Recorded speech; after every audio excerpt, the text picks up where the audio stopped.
Selamat malam Bapak Ibu, teman-teman muda yang terkasih dalam Yesus Kristus. Berjumpa kembali dalam Jazz pada malam hari ini.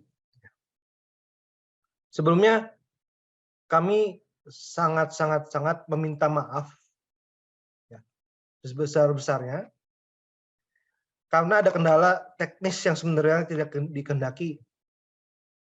Sehingga harusnya hari ini kita bareng sama Frater Revi ditunda. Jadi tanggal 6 Juli. Tapi pokoknya hari ini kita tetap ada Jazz Hope, tapi kita edisi spesialnya ya kita tunda hingga tanggal 6 Juli 2023 di jam yang sama di hari Kamis 2 minggu lagi teman-teman. Tapi pada hari ini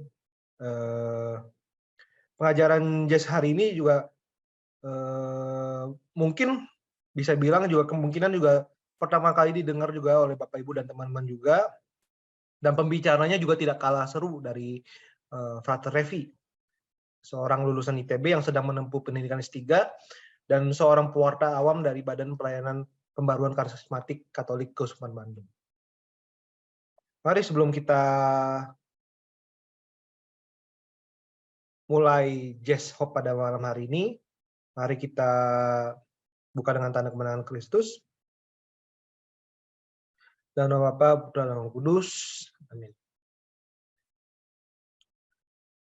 Doa mohon perlindungan pada Bunda Maria. Ke dalam perlindungan-Mu kami bernaung, oh Santa Bunda Allah. Janganlah mengabaikan doa kami bila kami dirundung nestapa.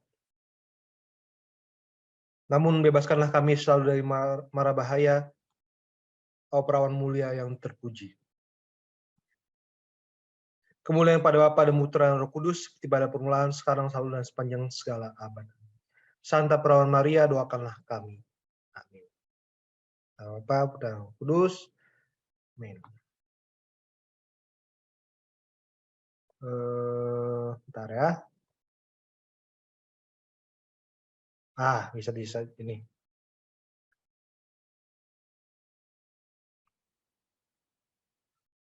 Oke, kita langsung saja masuk ke dalam sesi pengajaran ya. Silakan Bertus. Oke, terima kasih kepada Jos. Ya, sebelumnya emang kami minta maaf gitu ya, karena Jazz bersama dengan Frater Revi kita tunda karena ada kendala teknis yang sudah disampaikan oleh Jos. Nah, kita tunda menjadi tanggal 6 Juli. Nah, tapi tidak usah berkecil hati teman-teman Bapak Ibu, karena malam hari ini tadi seperti Jos sampaikan, kemungkinan besar Bapak Ibu akan mendengarkan materi ini kemungkinan besar menjadi sesuatu yang baru. Gitu. Saya tampilkan banyak sekali sumber, tentu bukan hanya Alkitab saja, tapi juga sumber dari Bapak-Bapak gereja. Ya. Perkenalkan sebelumnya, nama saya Albertus Anugrah Pekerti. Saya dari satu komunitas karismatik Katolik, komunitas anak muda, yaitu House of Praise di Kota Bandung. Oke, malam hari ini kita akan bicara mengenai pemuridan. Murid yang memuridkan. Mungkin kata ini Bapak Ibu ada yang sudah biasa mendengarnya, mungkin ada yang asing mendengar kata ini. Nah, kita coba lihat ya, sebenarnya apa tentang pemuridan.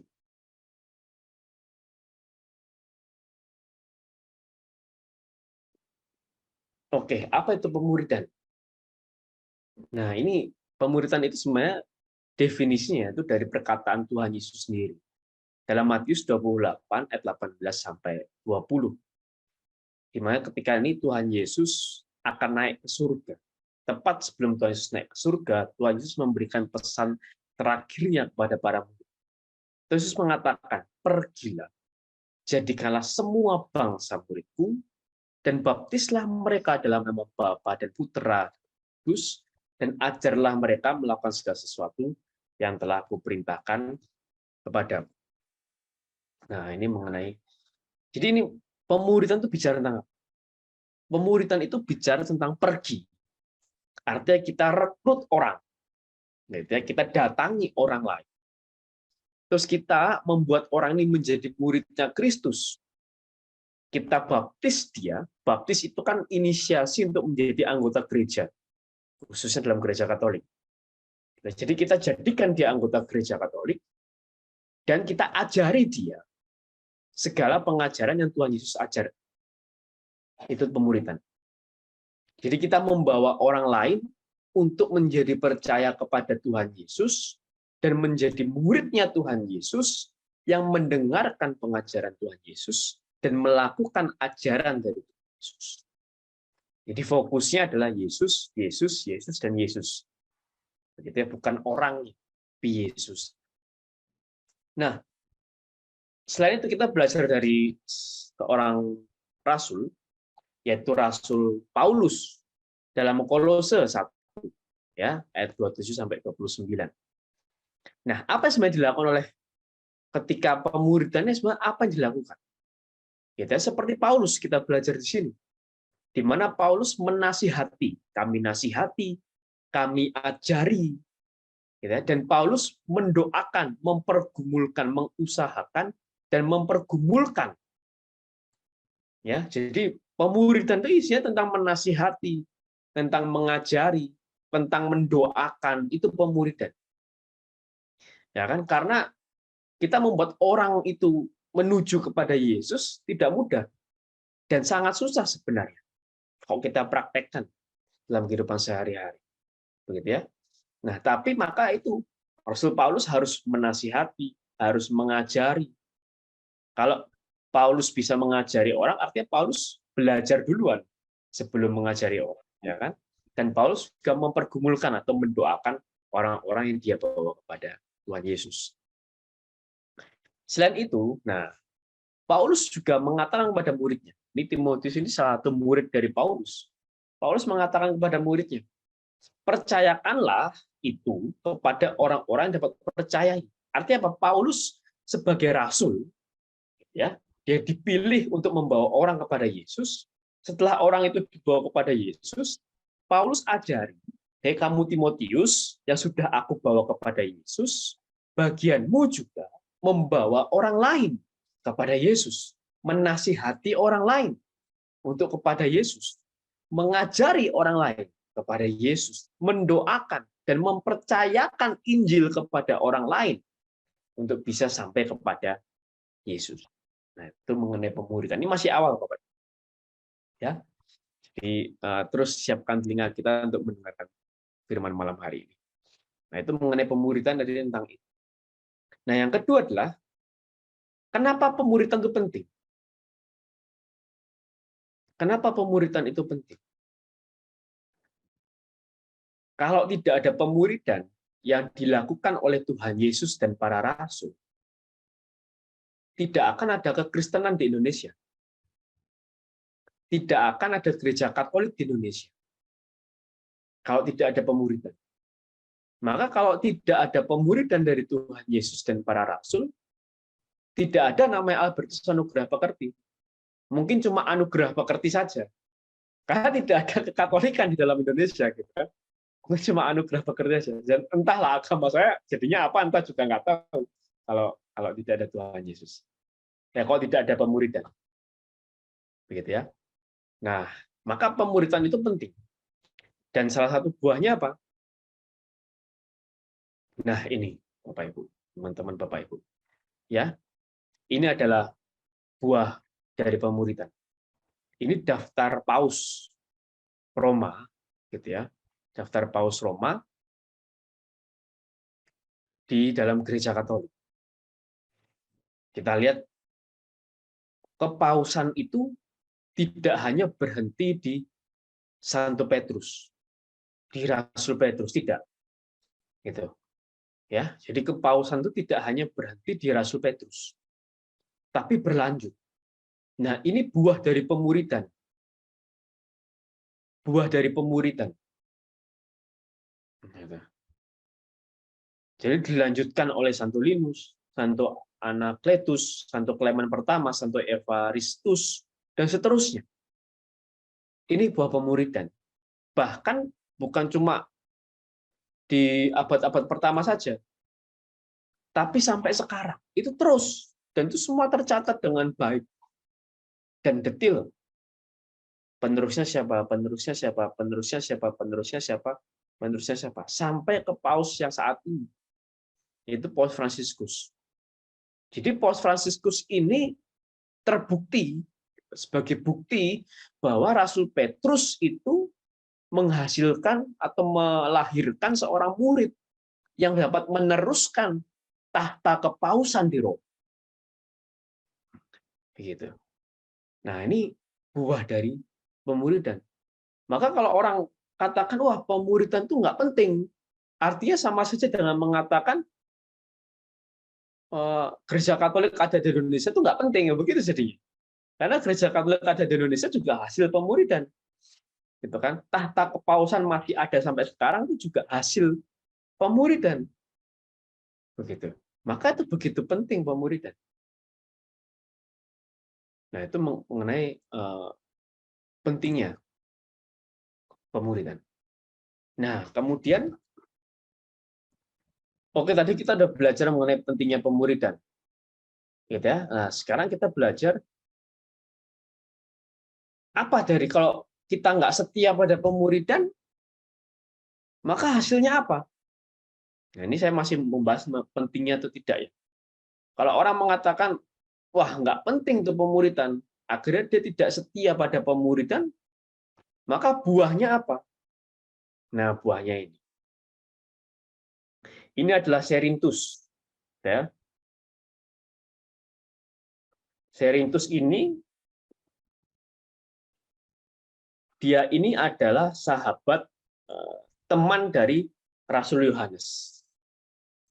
Ya, ini Cerinthus ini teman dari Rasul Yohanes. Nah, tapi Rasul Yohanes itu nggak suka dengan Cerinthus. Jadi ada catatan sejarah oleh salah seorang bapak gereja namanya Santo Irenaeus dari Lyon. Santo Irenaeus ini itu muridnya Santo Polikarpus. Nah, Santo Polikarpus itu muridnya Rasul Yohanes. Rasul Yohanes itu muridnya Tuhan Yesus. Nah, jadi runutannya jelas, ya. Yang menceritakan kisah ini pun runutannya jelas, bukan orang sembarang. Kisahnya begini. Pernah satu kali Cerinthus ini menyapa Rasul Yohanes dengan sangat sopan. Dia bilang, wahai Rasul, apakah Anda masih kenal dengan saya? Begitu disapa begitu oleh Cerinthus. Wahai Rasul, apakah Anda masih kenal dengan saya? Nah, ini sopan sekali Cerinthus menyapa Rasul Yohanes. Tapi apa jawaban Rasul Yohanes? Oh ya, saya ingat sama kamu. Kamu ini Cerinthus kan? Rasul Yohanes bilang begitu. Cerinthus si putra sulungnya iblis kan? Dia bilang begitu Rasul Yohanes. Kamu ini Cerinthus kan? Putra sulungnya iblis, anak sulungnya iblis. Wah, Rasul Yohanes bilang seperti itu. Saking nggak sukanya Rasul Yohanes dengan perbuatannya Cerinthus. Ya, nanti kita akan bahas perbuatannya. Lalu pernah satu kali ketika Rasul Yohanes akan mandi di tempat di pemandian umum. Jadi Rasul Yohanes mau mandi di pemandian umum. Kemudian dia lihat ada Cerinthus di sana. Nah, pas dia lihat ada Cerinthus di sana, dia langsung teriak ke pemandian itu. Dia katakan, wahai orang-orang yang ada di pemandian, hati-hati, di tengah kalian itu ada penyesat Cerinthus. Hati-hati, jangan-jangan nanti gedung ini roboh dan kalian mati bersama-sama dengan penyesat Cerinthus di dalamnya. Akhirnya karena mendengar perkataan itu dari Rasul Yohanes, orang-orang keluar, kabur semua, takut gedung roboh. Gitu. Tapi memang alhasil gedung tidak roboh. Kemudian setelah Cerinthus selesai mandi, Cerinthus keluar dari tempat pemandian itu, barulah Rasul Yohanes masuk ke pemandian itu. Dan dia bahkan dia tidak mau mandi di air bekasnya di mana Cerinthus mandi. Jadi dia mandi di kolam pemandian yang lain. Tempat di mana Serintus tidak mandi di sana. Nah, sebenarnya siapa Serintus ini? Tadi saya katakan, Serintus adalah teman dari Rasul Yohanes. Serintus adalah teman dari Rasul Yohanes. Dan Serintus ini itu seorang Kristen. Jadi itu bukan agama lain, dia seorang Kristen. Mengaku sebagai pengikut Yesus. Cuman apa? Dia mengajarkan pengajaran yang sesat. Dia mengajarkan pengajaran yang bukan pengajaran kekristenan. Dia mengajarkan bahwa Yesus itu hanya manusia unggul. Yesus itu hanya Superman. Jesus is just a Superman. Bukan Allah, not a God. Tapi hanya Superman. Nah, inilah ditentang oleh Rasul Yohanes. Karena Rasul Yohanes tahu persis Yesus adalah Allah. Dan Serintus ini mengajarkan di surga itu ada pesta seks, pesta hubungan seksual selama 1000 tahun. Dan inilah yang ditentang oleh Rasul Yohanes. Maka dalam Injil Rasul Yohanes disebut sebagai Boanerges atau anak-anak guntur. Karena apa? Karena sikap keras dari Rasul Yohanes. Dan Rasul Yohanes juga lah yang mengusulkan kepada Tuhan Yesus, Tuhan, kau datangkan saja api dari langit untuk menghabisi kota ini. Karena saking kerasnya Rasul Yohanes. Maka kalau kita baca dalam surat Yohanes, ketika Yohanes mengatakan antikristus, kan sering sekali Yohanes mengatakan antikristus, dan antikristus begitu kan? Sebenarnya maksud utama Yohanes itu mengacu kepada Serintus ini. Seorang Kristen yang mengajarkan ajaran sesat. Bahkan semarah-marahnya Tuhan Yesus kepada ahli Taurat, Tuhan Yesus cuma bilang apa? Engkau ini keturunan ular beludak. Tapi Tuhan Yesus bilang khusus untuk kepada penyesat, Tuhan Yesus bilang apa?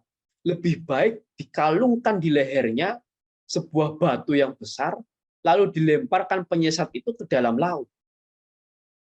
Saking nggak sukanya Tuhan Yesus kepada penyesat. Itu. Nah, ini penting sekali.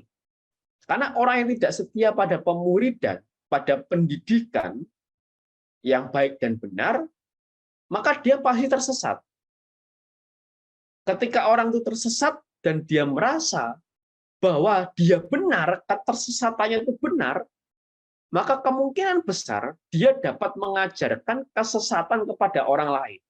Maka dia bisa menjadi seorang penyesat. Nah, Serintus inilah salah satu contoh. Contoh lain itu ada Arius. Arius ini seorang pastor, ya, seorang pemimpin agama Kristen di saat itu. Arius ini mengajarkan Yesus adalah ciptaan. Dan itu ditentang oleh para uskup dan para pastor di seluruh gereja saat itu. Sampai diadakan konsili. Gitu kan? Karena para uskup dan para pastor sampai sekarang gereja Katolik menyatakan Yesus adalah pencipta, bukan ciptaan. Yesus adalah Tuhan, gitu ya, bukan makhluk.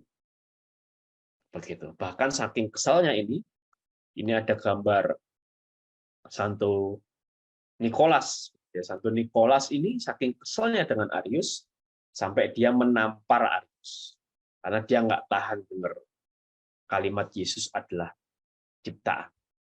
Karena itu menurut dia penghinaan luar biasa kepada Yesus. Nah, itu buah kalau kita tidak setia pada pemuridan. Maka kemungkinan besar kita akan tersesat. Begitu. Nah, lalu pertanyaan sekarang, tadi kita sudah bahas. Ya, pemuridan itu, saya review sedikit ya, pemuridan itu adalah cara supaya kita membawa orang kepada Yesus dan ajarannya Tuhan Yesus. Begitu. Agar orang percaya kepada Tuhan Yesus dan melakukan ajaran yang benar dari Tuhan Yesus. Dan pentingnya dari pemuridan itu apa? Ya, kita sudah rasakan kekristenan di Indonesia, kekatolikan di Indonesia ini buah dari pemuridan. Dan kita sudah belajar orang yang tidak setia pada pemuridan akan jatuh kepada penyesatan. Nampaknya benar, tapi sesat. Nampaknya logis, tapi sesat. Nah, lalu bagaimana kita bisa melakukan pemuridan ini, gitu ya. Bagaimana? Kita perlu seperti apa dalam melakukan pemuridan? Nah, ini ada satu video. Harusnya sudah share audio ya. Kita akan lihat.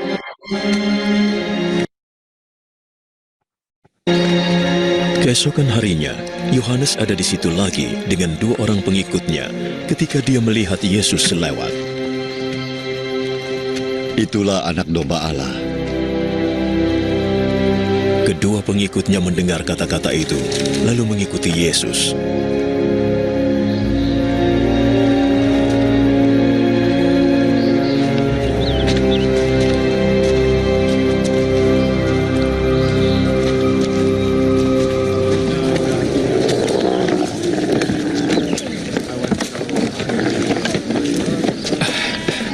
Yesus menoleh dan melihat mereka mengikutinya.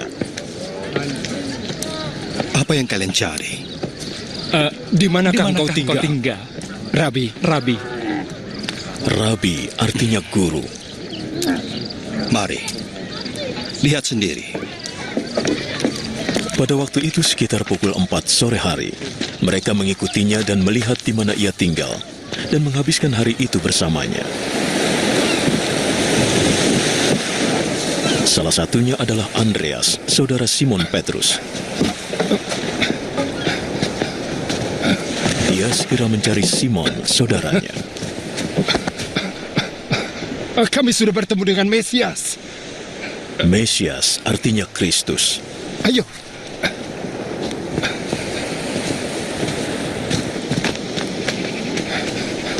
Ayo.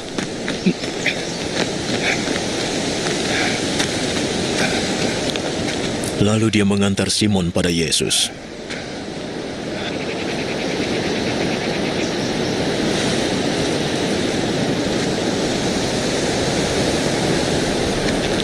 Yesus menatap Simon.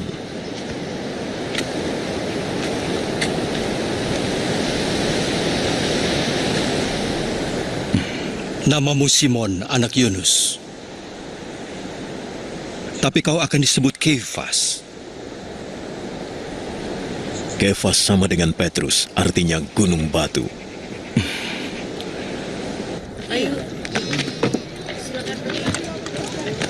Keesokan harinya, Yesus memutuskan untuk pergi ke Galilea.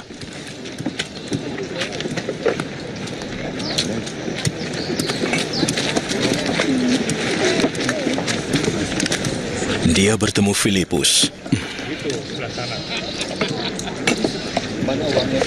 dan berkata, Ikutlah denganku. Filipus berasal dari Betsaida, tempat tinggal Andreas dan Filipus.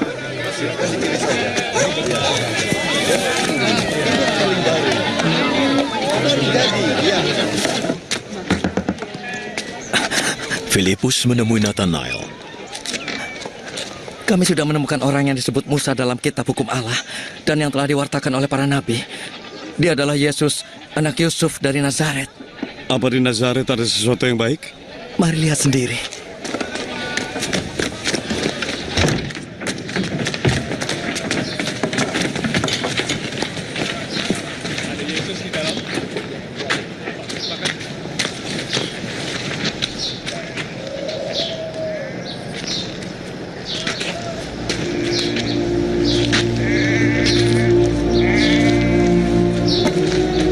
Yesus melihat Nathanael datang kepadanya, lalu berkata tentang dia, "Inilah orang Israel sejati." Dia orang yang jujur. Bagaimana kau kenal aku?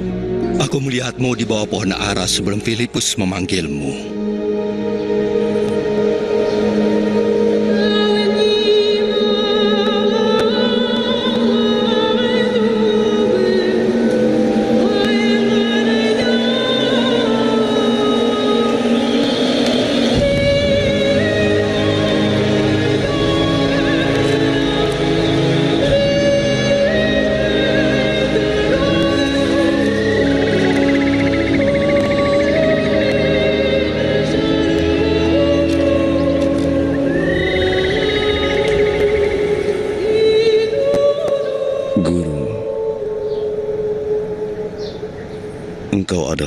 Allah.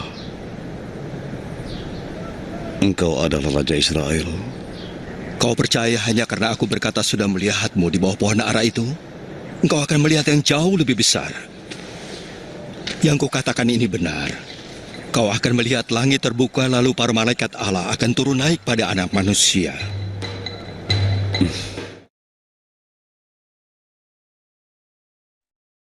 Nah, ya, itu tadi. Harinya, Yohanes ada di situ lagi dengan dua orang. Next. Ya, oke. Nah, itu menurut Injil Yohanes. Ya. Jadi kan, kok bukan ketika Petrus sedang menjala ikan, Tuhan Yesus memanggilnya. Itu menurut Injil yang lain. Ini menurut sudut pandang Yohanes, Rasul Yohanes, pemanggilan murid-murid Yesus seperti itu. Nah, itu menurut Injil Yohanes. Nah, saya sedikit kasih istilah lain ya, yang lebih keren daripada pemuridan, yaitu mentoring atau mentorship. Ya, jadi pemurid atau guru itu disebut mentor, dan muridnya disebut sebagai mentee. Ya, antara mentor dan mentee. Apakah mentor ini lebih tinggi daripada mentee? Tidak. Mentor itu hanya lebih duluan daripada mentee. Kalau ngomong sama guru kan begitu. Kalau saya ngomong sama dosen saya kan juga begitu. Apakah dosen itu lebih pintar daripada mahasiswanya? Tidak, belum tentu.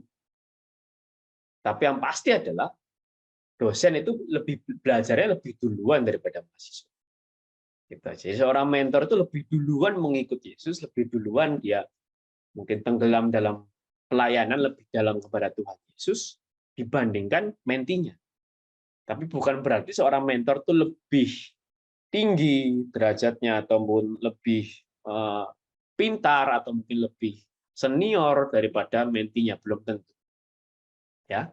Jadi mentor dan mentee. Ini mesti kita ingat, mentor dan mentee. Mentor dan mentee. Nanti kesimpulannya saya kasih kesimpulan sedikit ya, bahwa teman-teman Bapak Ibu harus jadi mentor dan harus jadi mentee. Oke. Begitu dulu, simpan dulu lama Pak. Kita harus jadi mentor dan harus menjadi mentee. Oke. Kita lanjut dulu. Nah, mentoring. Seorang mentor yang baik itu pasti adalah mentee bagi mentor yang lain. Seorang mentor yang baik itu pasti adalah mentee bagi mentor yang lain. Artinya bagaimana? Artinya begini. Kita tidak bisa kita mengatakan, oh, saya ini masih mentee aja, belum jadi mentor. Enggak. Kita mengatakan, oh, saya ini mentor, bukan mentee. Enggak. Karena pada dasarnya, tadi saya katakan, kita ini seorang mentor sekaligus seorang mentee. Nah, ini contohnya. Ya, gambar di pojok kanan bawah ini contoh. Jadi, mentor segala mentor adalah Tuhan Yesus Kristus. Itu mentor di atas segala mentor. Begitu. Mentor yang sejati, mentor yang sempurna. Tuhan Yesus punya rasul. Ini sebagai contoh ada Rasul Paulus, Rasul Petrus, dan Rasul Yohanes. Nah, karena para murid ini, para rasul ini adalah mentee yang baik di dalam Tuhan Yesus, maka mereka bisa menjadi mentor yang baik. Seperti Paulus menjadi mentor atas Clement dari Roma. Ini Clement dari Roma ini salah satu paus di jajaran paus Gereja Katolik. Jadi namanya sudah disebut di awal tadi. Clement pertama itu Clement dari Roma. Dan dia termasuk murid dari Rasul Petrus juga. Penerus tahta Petrus. Petrus juga begitu. Karena dia menjadi mentee dari mentor yang baik, dia jadi mentee yang baik terhadap Tuhan Yesus, mentee yang setia sampai akhir, maka dia dapat menjadi seorang mentor yang baik terhadap Clement dan terhadap Ignatius dari Antioquia. Pertemuan lalu saya sempat cerita sedikit kan tentang Ignatius dari Antioquia. Rasul Yohanes juga sama. Gitu. Dia menjadi mentor atas Ignatius dari Antioquia. Dan tadi saya katakan ini kan, Rasul Yohanes seorang mentee yang baik dari Tuhan Yesus, dia menjadi mentor yang baik bagi Polikarpus. Polikarpus sebagai menti yang baik dari Rasul Yohanes, dia menjadi mentor yang baik bagi Irenaeus. Irenaeus sebagai menti yang baik dari Polikarpus, dia menjadi mentor yang baik bagi Hippolytus. Dan itu terus berlanjut sampai sekarang. Jadi kalau kita lacak para pastor gereja Katolik dimanapun mereka berada, para uskup gereja Katolik dimanapun mereka berada, dilacak ke atasnya ini semua ini bisa nyambung langsung ke Tuhan Yesus. Itu hebatnya gereja Katolik. Itu yang namanya suksesi apostolik. Itu mentor, menti, menti jadi mentor, mementikan orang lain, kan mementori orang lain. Menti ini nanti jadi mentor lagi terus itu. Dan itu bukan cuma tugas para pastor, tapi kita tugas awam juga sama. Tugas saya juga sama. Tugas teman-teman Bapak Ibu juga sama. Dan tidak melihat umur. Tidak melihat, oh saya baru jadi orang Kristen baru belum setahun, atau saya jadi orang Katolik belum setahun, atau saya baru pelayanan belum ada setahun. Tidak. Justru mentalitas ini yang perlu kita punya dari awal. Gitu, ini penting. Ya. Nah, pertama saya sampaikan sedikit mengenai menti. Ya, pola pikir menti mesti kita punya atas setiap, karena kita dipanggil menjadi murid Kristus, kan, gitu kan? Ya kan? Kita jadi murid dulu, baru kita bisa memuridkan orang. Kita jadi menti dulu, baru kita bisa mementoring orang lain. Gitu ya. Ada 3 kriteria menti yang baik. Ya, kita harus jadi menti yang baik. Kita tidak sedang menunjuk orang lain untuk menjadi menti yang baik. Tapi saya ya, harus aktif, harus jalin relasi, dan harus laporkan perkembangan saya kepada mentor saya. Nah, pertama aktif. Nah, ini saya ambil contohnya dari Paulus. Saat itu disebut sebagai Saulus namanya. Tibanya di Yerusalem, Saulus mencoba menggabungkan diri kepada murid-murid. Tapi semuanya takut kepadanya karena mereka tidak dapat percaya bahwa ia juga seorang murid. Pertanyaannya, yang aktif siapa? Saulus yang baru bergabung, yang aktif, atau para rasul yang aktif? Saulus yang baru bergabung. Gitu. Jadi para rasul itu bukannya yang ngajak-ngajak, enggak. Hai sini Paulus, nggak apa-apa, gabung sama kita, enggak. Tapi dia yang aktif, oh, aku mau datang lah.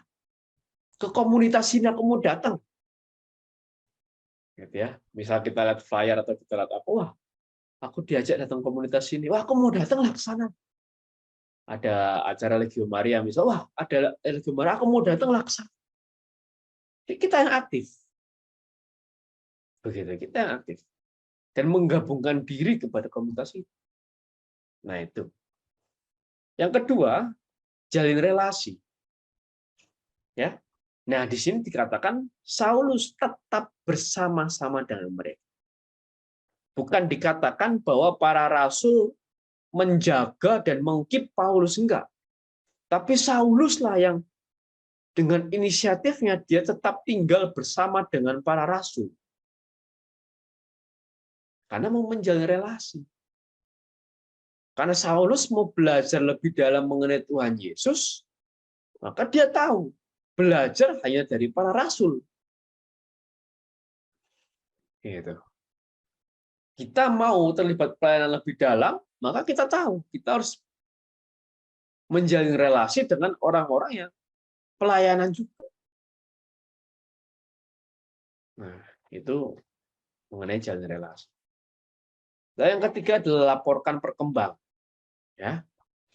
Nah, kalau dosen, ya, dosen itu sebenarnya suka, ya, kalau mahasiswanya itu ngerepotin dia. Dalam artian tiap minggu dia lapor.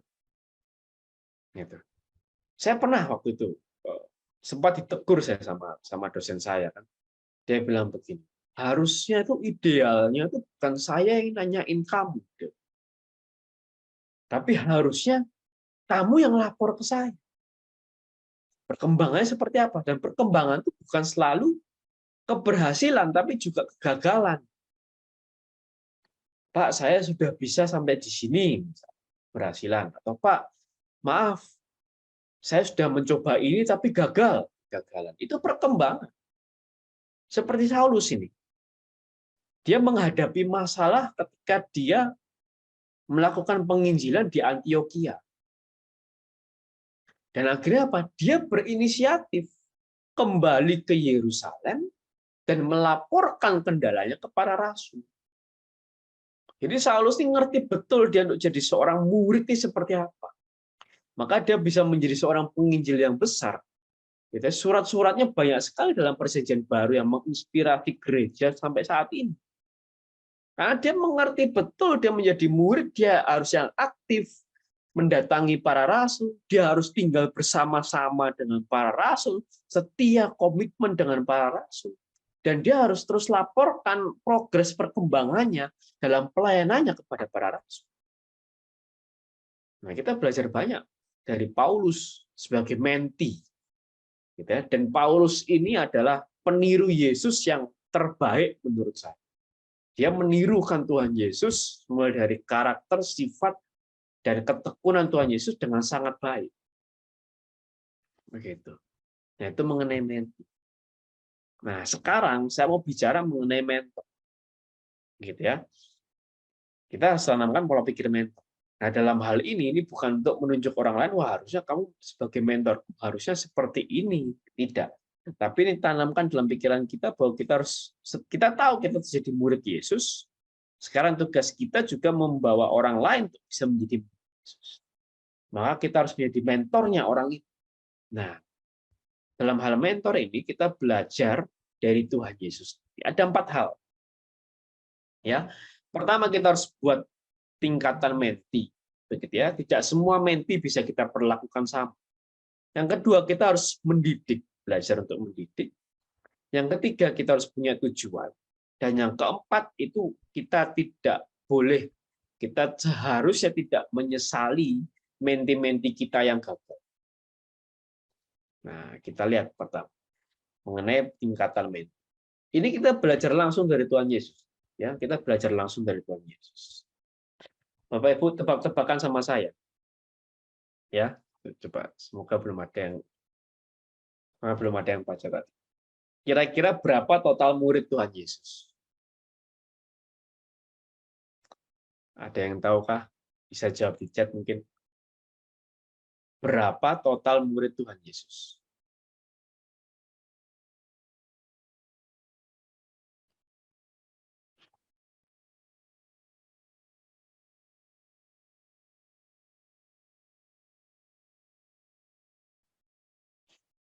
Ya, saya jawab saja. Total murid Tuhan Yesus ada 82.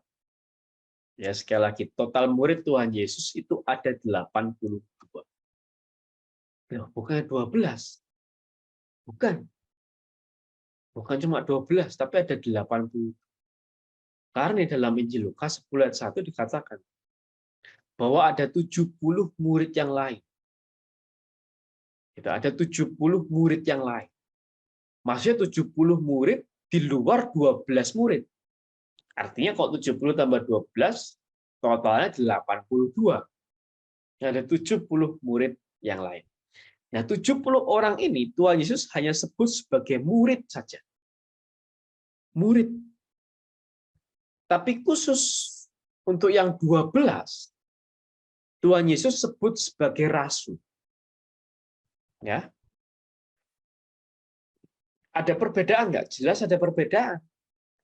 Dalam perjamuan terakhir yang Tuhan Yesus undang untuk makan bersama-sama hanya 12 rasul.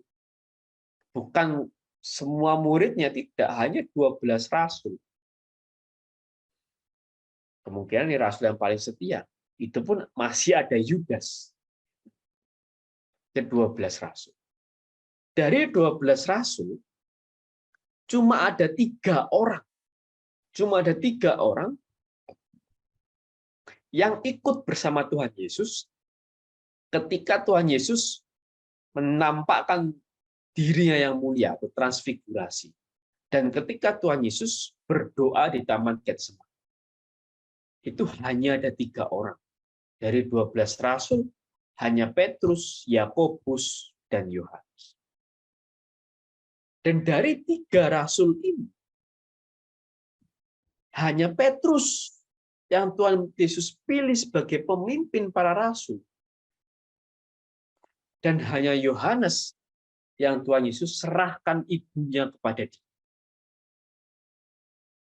Ya, jadi lebih spesifik lagi.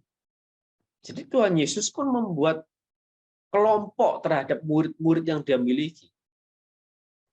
Gitu ya. Jadi total ada 82. Dan itu semua murid. 12 itu rasul. Lebih dekat lagi circle-nya dengan Tuhan Yesus 3 orang. Dan 1 dipilih menjadi pemimpin para rasul, 1 dipilih menjadi yang dipercayakan untuk menjaga Bunda Maria. Nah, total 82. Nah, bahkan Tuhan Yesus pun dalam tubuh jasmaninya, Tuhan Yesus pun membeda-bedakan muridnya loh. Kenapa? Karena tubuh jasmani Tuhan Yesus terbatas. Kita tahu Tuhan Yesus lapar, Tuhan Yesus capek. Kita tahu, kita baca sendiri dalam Alkitab. Tuhan Yesus sedih, itu kan tubuh jasmaninya Tuhan Yesus. Itu pun Tuhan Yesus membeda-bedakan muridnya. Sekalipun Tuhan Yesus dalam keilahiannya, Tuhan Yesus mencintai semua manusia sama. Tapi dalam tubuh jasmaninya, dia membagi murid-muridnya itu. Maka ketika kita mementoring juga, kita juga mesti melihat tidak semuanya bisa masuk ke dalam circle kita yang dekat. Ada beberapa orang mungkin circle yang dekat ini kita bisa ngomong apa adanya sama dia. Seperti Petrus yang disebut sebagai iblis, yang disebut sebagai batu sandungan. Begitu kan? Seperti Yohanes yang dia berani untuk minta, Yohanes dan Yakobus ya berani untuk minta dimintakan duduk di sebelah kanan dan kirinya Tuhan Yesus. Saking dekatnya dengan Tuhan Yesus. Gitu ya. Tapi ada orang-orang yang di mana ya sudah percakapan terbatas. Nggak semua hal bisa dipercakapkan dengan orang-orang ini. Begitu. Nah, ini kita masih punya ini. Kita tidak bisa menjadi Superman atau superhero yang dapat mengcover semuanya sendiri. Begitu. Tidak bisa seperti itu. Tuhan Yesus sendiri membagi-bagi segmen. Nah, kita mesti belajar. Maka kita mesti membagi kelompok. Bahkan Tuhan Yesus pernah menolak orang untuk mengikuti dia. Seperti orang gila di Gerasa yang sudah disembuhkan oleh Tuhan Yesus, ya kan Tuhan Yesus tidak memperkenankan dia untuk menyertai Tuhan Yesus. Tapi Tuhan Yesus beri misi, pulanglah ke rumah dan wartakan Injil di sana. Sharingkan mengenai pengalaman, ya kan, yang diperbuat oleh Tuhan atas. Bahkan nggak semua orang itu diperbolehkan menyertai Tuhan Yesus. Ya kan? Nah, maka dari sini kita belajar, kita buat tingkatan menti, batasi jumlah menti, dan tidak semua menti diperlakukan sama. Lalu yang kedua adalah mendidik. Mendidik ini mengajar, menjadi teladan, dan mengevaluasi. Nah, kita tahu sendiri Tuhan Yesus mengajar itu banyak sekali ya. Ayat-ayat yang mengatakan bahwa Tuhan Yesus itu mengajar. Ini banyak sekali lah. Karena hampir setiap waktu itu hidup Tuhan Yesus adalah mengajar. Ketimbang melakukan mujizat, lebih banyak mengajar. Bahkan kita tahu Tuhan Yesus itu punya gelar sebagai rabi. Ya, apa buktinya? Karena Tuhan hanya orang yang bergelar rabi yang dapat mengajar di sinagoga. Nah, rabi ini kok zaman sekarang itu sekelas doktor teologi. Jadi kelas S3 teologi itu rabi. Begitu. Ya, doktor teologi itu rabi. Jadi begitu mengerti sekali ajarannya. Nah, ini banyak sekali. Makanya kenapa ketika Tuhan Yesus baru muncul dan melayani umur 30? Karena memang di umur 30 itulah Tuhan Yesus lulus Tuhan Yesus mendapat gelar rabi itu dan layak mengajar di sinagoga atau rumah ibadat. Nah, rasul yang dapat gelar rabi di samping Tuhan Yesus itu hanya Paulus. Maka hanya Paulus lah yang pernah mengajar di rumah ibadat, di sinagoga. Seperti Petrus, Yohanes, Yakobus paling mentok di pelataran bait Allah. Tidak pernah mengajar di dalam rumah ibadat. Tapi Paulus pernah dan sering. Karena Paulus juga bergelar rabi, ya, murid dari Profesor Gamaliel. Ya, Gamaliel itu profesor. Nah, itu kira-kira. Jadi mesti mengajar. Nah, konsekuensi mengajar adalah belajar. Begitu. Ya, supaya kita bisa mengajarkan pengajaran yang benar pada orang. Yang kedua adalah menjadi teladan. Ini Yohanes 13 ini sering sekali ya dibacakan ketika Kamis Putih. Sering sekali diajarkan ketika Kamis Putih. Nah, yaitu ketika Tuhan Yesus memberikan teladan. Dia membasuh kaki murid-muridnya. Tuhan Yesus memberikan teladan dengan membasuh kaki murid-muridnya. Dia menyatakan bahwa aku datang untuk melayani. Maka kamu semua juga dipanggil untuk melayani. Bahkan dalam Filipi jelas Tuhan Yesus mengosongkan diri dan merendahkan diri. Bahkan taat sampai mati. Orang zaman sekarang kalau direndahkan orang lain aja emosi. Tapi Tuhan Yesus mau merendahkan dirinya. Ya konsekuensinya akhirnya direndahkan orang lain. Zaman sekarang orang taat biasanya karena ada maunya, karena ada untungnya. Tapi Tuhan Yesus enggak, dia taat karena tujuannya mati. Sampai mati di atas kayu salib. Nah, itu menjadi teladan. Lalu Tuhan Yesus juga melakukan evaluasi. Ya, kita lihat di Injil dan pasal yang sama, Matius 16. Begitu ya. Nah, dikatakan begini. Tuhan Yesus tanya kepada para muridnya, kepada Simon. Ya kan? Menurutmu siapakah? Dan Simon menjawab, engkau adalah Mesias, anak Allah yang hidup. Tuhan Yesus mengapresiasi. Yes, benar. Berbahagialah engkau Simon bin Yunus. Sebab bukan manusia menyatakan itu kepadamu, melainkan Bapakku yang di surga. Ya benar. Apa yang kamu katakan itu benar.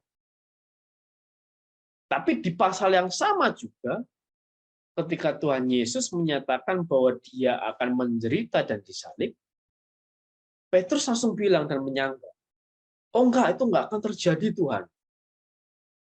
Lalu Tuhan Yesus menegur, nyahlah iblis. Bahkan dikatakan sebagai batu sandungan. Nah, ini evaluasi Tuhan Yesus terhadap para muridnya. Khususnya saat ini kita melihat Rasul Petrus. Tuhan Yesus mengapresiasi. Dan Tuhan Yesus juga menegur. Jadi seorang mentor yang baik ya mengapresiasi dan menegur. Begitu. Maka seorang mentor yang baik juga dia harus siap menerima teguran. Dan berusaha juga untuk menerima apresiasi. Begitu. Itu mengenai mengevaluasi. Mendidik ya, mengajar, menjadi teladan, dan mengevaluasi. Lalu yang ketiga itu punya tujuan. Punya tujuan. Nah, kita lihat di sini Tuhan Yesus luar biasa. Ya, selalu luar biasa ya. Karena apa? Dia bilang begini. Dia sejak awal memanggil Simon Petrus, itu langsung dikasih tujuan. Yaitu engkau akan menjala manusia. Engkau akan menjadi penjala manusia. Gitu. Langsung dikasih tujuan. Dan Tuhan Yesus pun juga punya tujuan. Aku datang untuk memberitakan Injil. Karena untuk itu aku telah datang. Dan Tuhan Yesus juga memberikan tujuan. Itu kan cara kepada para murid itu bisa mencapai tujuan itu. Itu apa? Sangkal diri, pikul salib. Nah ini. Ya, jadi punya tujuan, bahkan punya cara untuk mencapai tujuan itu. Sampai Tuhan Yesus ketika mau meninggalkan mereka, Tuhan Yesus ketika mau naik ke surga, tujuan itu masih diingatkan lagi. Untuk menjala manusia itu tadi. jadikanlah semua bangsa muridku, baptislah mereka, ajarlah mereka. Jadi punya tujuan. Mentoring yang baik adalah punya tujuan. Tujuannya apa? Oh, emang dididik untuk jadi pengajar firman. Ya emang diarahkan ke sana untuk menjadi pengajar firman. Tujuannya apa? Untuk menjadi leader atas suatu komunitas. Ya diarahkan ke sana untuk menjadi leader atas suatu komunitas. Nah, itu punya tujuan. Dan yang terakhir ada tidak menyesali yang. Nah, seringkali memang kita mungkin kecewa gitu ya, atau menyesali ketika nggak ada orang yang gagal, ada orang yang sudah kita mentoring gitu kan selama bertahun-tahun dan pada akhirnya dia nggak setia, dia memutuskan untuk pergi daripada panggilan Tuhan. Kadang kita menyesali dan kita kecewa gitu kan, antara kita menyalahkan diri sendiri atau kita menyalahkan orang tersebut begitu. Tapi di sini Tuhan Yesus sendiri mengajarkan kita untuk tidak menyesali yang gagal. Kenapa? Tuhan Yesus sendiri pun punya yang gagal dalam tanda kutip ya. Yaitu siapa? Yudas.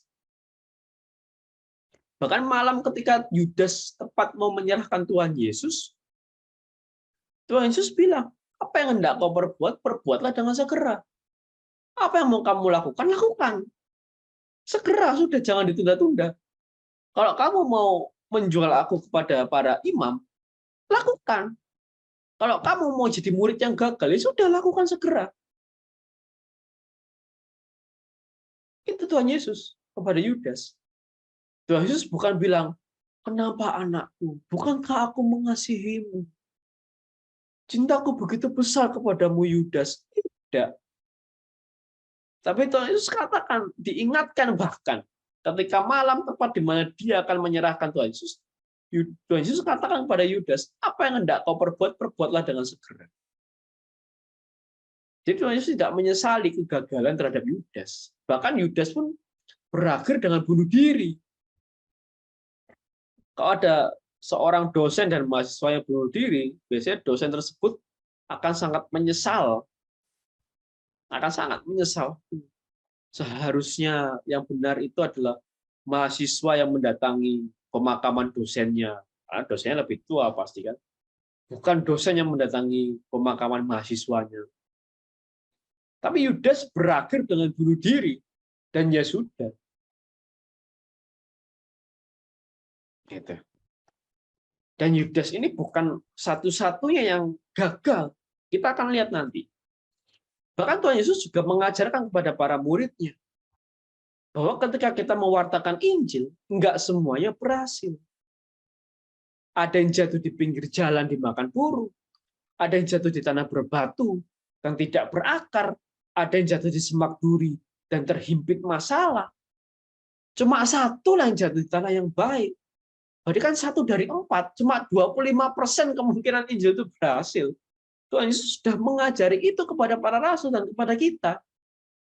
Enggak semuanya jatuh ke dalam tanah yang subur. Bisa jadi nampaknya orang itu bertumbuh kayaknya. Tapi ketika dihimpit masalah, dihimpit sesuatu yang tidak enak, mati imannya. Nampaknya kayak tumbuh, tapi sebenarnya dia tidak berakar. Bisa jadi. Yang tumbuh hanya di tanah yang baik.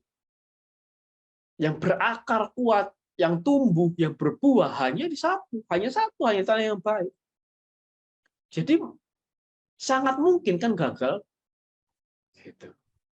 Bahkan yang meninggalkan Tuhan Yesus, yang tidak setia pada Tuhan Yesus, ketika Tuhan Yesus masih di dunia ya, dengan begitu hikmat yang luar biasanya, mujizat luar biasanya begitu, masih ada orang yang meninggalkan Tuhan Yesus.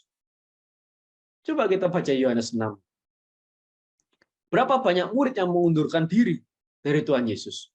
Banyak murid. Berarti bukan cuma 1, 2, ataupun 3. Tapi banyak murid yang mengundurkan diri. Khususnya yang termasuk dari 70 murid itu, banyak yang mengundurkan diri. Karena nggak setuju dengan dikatakan Tuhan Yesus. Nggak suka dengan yang dikatakan Tuhan Yesus. Mungkin ada yang tersinggung. Mungkin ada yang marah.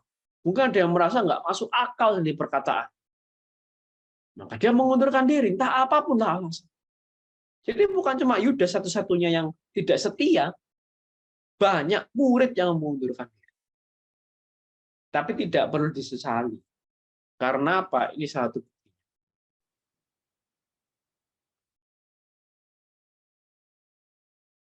Nah, ini. Siapa ini kalau mau tebak-tebakan? Ini adalah yang sebelah kiri itu Markus, penulis Injil Markus, yang sebelah kanan itu Lukas, penulis Injil Lukas. Markus digambarkan dengan singa, ya singanya kepotong ini kepalanya. Lukas digambarkan dengan lembu. Siapa dua orang? Menurut catatan sejarah dari Santo Hippolytus, Santo Hippolytus ini murid Santo Irenaeus, gitu. Santo Irenaeus murid Santo Polikarpus, Santo Polikarpus murid Rasul Yohanes. Jadi jelas urutan-urutan tradisi sanatnya. Ya. Nah, menurut catatan sejarah Santo Hippolytus, Markus dan Lukas ini termasuk mereka yang mengundurkan diri dalam Yohanes 6. Termasuk yang mengundurkan diri dalam Injil Yohanes pasal 6. Tapi kemudian Markus kembali kepada Tuhan karena penginjilan Petrus. Karena Markus itu mengikuti Petrus kemana mereka Petrus berada. Markus itu jadi anak angkatnya Petrus, Pak. Makanya Injil Markus itu juga disebut sebagai Injil Petrus.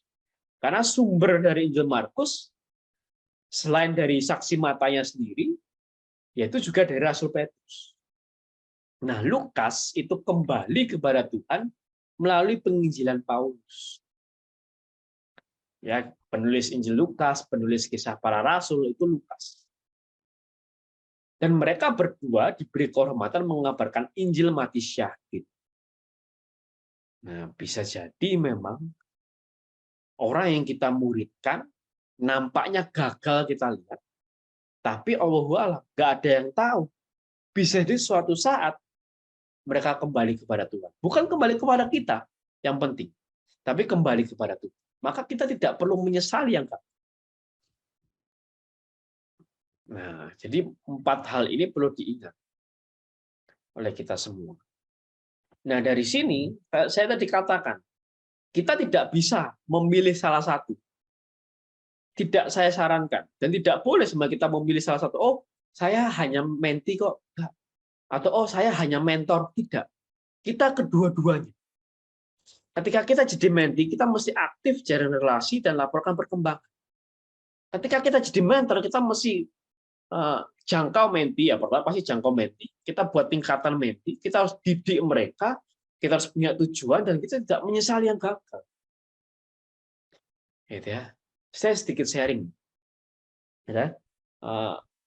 Saya dan istri pun juga mementori beberapa orang. Gitu kan?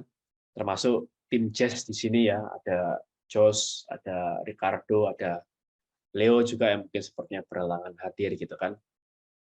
Yang memang saya sampaikan kepada mereka ya, bahwa mereka akan dididik menjadi seorang pengajar firman berdasarkan ajaran yang benar gereja khusus. Jadi jelas tujuan. Baik ya. Nah, saya dan istri ketika menjadi mentor, apakah kemudian kita tidak punya mentor? Punya. Barusan kemarin kita kunjungi. Barusan kemarin kita kunjungi mentor kami. Gitu, ke rumahnya. Udah datang ke rumah beliau ini, seorang pasangan suami istri yang sudah senior gitu ya. Itu kita sangat sering lah, apalagi ketika kondisi mereka dalam kondisi kesehatan yang kurang, itu kita hampir setiap minggu bahkan mengunjunginya gitu. Bahkan dalam kondisi masih masa pandemi pula kan, kita kunjungi hampir setiap minggu. Gitu. Nah, kemarin baru kita kunjungi lagi, gitu. Udah berkunjung ke sana, wah, sudah lama sekali itu. Sampai di sana jam 7, pulang-pulang jam 9, gitu. Udah 2 jam gitu. Gitu. Ngobrol, gitu. Setengah 10 ya, setengah 10 bahkan. Bukan jam 9 lagi. Kemarin sampai setengah 10 gitu. Sampai rumah pun udah capek, langsung tidur saya, nggak sempat belajar. Tengah 10, tapi itu seru sekali. Kenapa? Karena kita saling sharing. Saya dan istri sharing, mereka juga sharing. Saya dan istri sampaikan permasalahan, kita laporkan perkembangan kita, perkembangan rohani, perkembangan pelayanan, perkembangan studi, perkembangan pekerjaan, kita sampaikan. Gitu. Dan mereka juga menyampaikan perkembangan mereka, perkembangan keluarga mereka, pelayanan mereka disampaikan. Kita saling sharing luar biasa. Gitu kan, memang itu pengalaman itu, dan itu pasti harus ada. Gitu. Saya harus punya mentor, saya dan istri harus punya mentor. Baru kami bisa mementoring. Kita harus jadi menti, dan kita yang aktif. Kita yang jalin relasi. Kita laporkan perkembangan kepada mentor kita kemarin.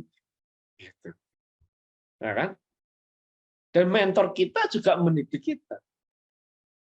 Bahkan kita sudah tahu nih tujuannya apa ke depannya. Gitu. Dan kalau misal setiap kali jazz gitu teman-teman ya, itu H-1 biasanya hari Rabu, itu kita ada gladi resik. Setiap kali jazz. Dan gladi resik ini kita adakan itu dari jam 7 malam. Dari jam 9 ya. Biasanya mulai jam 9, kadang jam 8, itu bisa sampai jam 12 malam. Itu bisa 3 sampai 4 jam tuh kita gladi resik untuk membahas materi yang besok cuma kita bawakan 1 jam. Itu kita gladi resiknya itu 4 jam sampai 3 sampai 4 jam. Untuk materi besok yang cuma kita bawakan 1 jam. Ditambah sharing, saling tanya 2 jam total. Belum nyiapin materinya berjam-jam lagi. Gitu. Karena yang kita bahas bukan cuma acara besok toh. Tapi kita saling sharing, gitu kan? Kita membahas yang lain, kita membahas filsafat, kita membahas tentang bahasan kitab suci yang lain, kita membahas tentang ajaran gereja, itu banyak sekali yang kita bahas. Gitu kan? Untuk memperdalam pengertian kita. Maka tim jazz ini juga bisa ada, salah satunya karena relasi yang dibangun. Maka inti dari mentoring ada relasi. Gitu. Tidak ada satu organisasi pun yang bisa bertahan tanpa relasi. Apalagi organisasi gereja. Gitu. Menajamkan pikiran ya. Apalagi ini organisasi gerejawi yang ini murni pelayanan, tidak mencari keuntungan. Yang ada kita berkorban memberi, berkorban memberi, berkorban memberi, salah mengerti, berkorban memberi, iya gitu terus gitu. Ya kan? Kalau kantor mungkin pekerjaan kantor ya kita masih dapat gaji. Tapi kalau ada pelayanan gerejawi kita mesti membangun tim dengan relasi. Nah, jadi inti kalau saya mau padatkan lagi jadi satu kata mentoring atau pemburidan itu kata kuncinya apa? Relasi. Relasi. Ya, aktif dalam relasi, apakah perkembangan, peningkatan, pendidik, punya tujuan, itu semua tentang relasi. Gitu. Nanti kita tidak bisa hanya menyerahkan kepercayaan saja, hanya memanage saja, atau menyuruh saja, atau minta tolong aja. Tidak bisa. Mesti membangun relasi. Dan menajamkan pikiran, khususnya kalau buat tim jazz ini, menajamkan pikiran ini penting. Gitu ya. Kadang kita bahas, kadang kita juga, ada Bapak gereja, gitu, seperti misal yang salah satunya yang luar biasa seperti Santo Ambrosius begitu ya. Kadang kita bingung gitu, ini ngomong apa sih Bapak gereja ini? Nah, kita coba selami bersama-sama dan akhirnya ya ini bagus ini nanti untuk besok dibawa di bahasan. Kita bahas bersama-sama. Atau misal ada pengajaran masih ragu atau masih ragu untuk hal ini, kita coba bahas bersama-sama, kita coba cari sumbernya bersama-sama untuk meyakinkan tersebut. Nah, begitu kira-kira mengenai pemburitan. Ya, ini sekali lagi saya sampaikan permohonan maaf untuk yang baru bergabung bahwa memang ada suatu kendala teknis gitu, yang terjadi terhadap Frater Revi. akhirnya memang secara mendadak digantikan oleh saya. Tapi puji Tuhan, Tuhan masih perlengkapi. Paling sekian, terima kasih.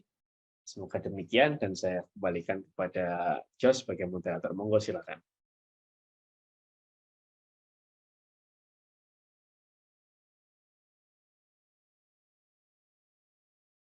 Oke, baik. Apakah ada pertanyaan?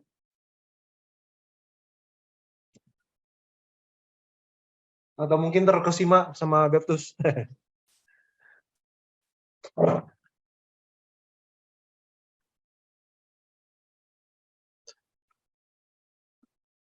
Atau ingin berdiskusi tentang suatu, boleh? Bebas.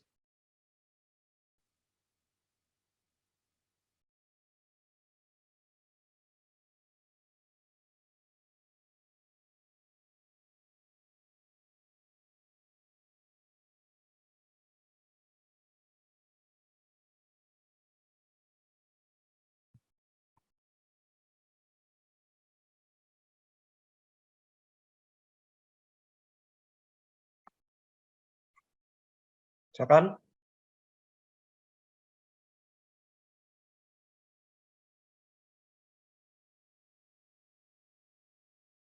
Sharing tentang mungkin pengalaman mengajar dan diajar, ataupun ini ya tadi ya menjadi mentor dan mentee, menjadi yang pembimbing dan dibimbing, ya. Di kelompok kategorial manapun ya, dari mungkin kegiatan OMK, KKMK, lalu apa, ya PD, atau mungkin Legio, atau apa dan semacamnya. Kalau mungkin gini deh, aku mulai dulu deh ya. Aku teringat sih zaman-zaman awal dulu, mulai aktif di ya mulai mencoba aktif ya di suatu organisasi OMK ya. Mungkin kalau teman-teman pernah dengar ada yang namanya Antioquia ya. Itu mungkin bisa dibilang kayak segaris sama Choice dan ME ya, Marriage Encounter gitu ya. Tapi yang Antioquia ini itu untuk anak-anak sekolah. Meskipun sebenarnya pada keberjalanannya kayak di Jakarta gitu, banyak juga yang ikut orang-orang yang sudah kuliah. Atau mungkin mereka udah ikut dari sekolah terus sampai kuliah tetap aktif, ya nggak tahu juga. Nah, aku jadi ingat sih waktu itu juga pertama kalinya masuk juga, dan ingat dibimbing, dan waktu itu juga sharing-sharing juga sambil ada yang mengarahkan juga semacamnya. Lalu setelah mungkin berjalan setahun, akhirnya angkatan saya juga yang jadi mentor gitu ya bagi mereka. Tapi di satu sisi juga sambil kitanya sendiri juga tetap belajar sih. Aku rasa proses belajar itu tidak akan pernah berakhir gitu ya. Mungkin kita nggak bakal selalu mengajar gitu, tapi kita pasti akan selalu belajar gitu. Dan akhirnya belajar jadi mentor yang baik, belajar tentang iman gereja juga secara lebih dalam lagi, dan melakukan pelayanan-pelayanan yang lainnya juga. Dan akhirnya memang seperti yang dikatakan Baptis tadi sih, tadi mentor, mentee, pemuridan, mengajar itu semua merupakan suatu proses yang tidak berakhir gitu ya. Dari dulu sampai sekarang. Ya dimanapun kita berada gitu ya. Di komunitas manapun, di kelompok kategorial manapun, selalu prosesnya ya seperti itu.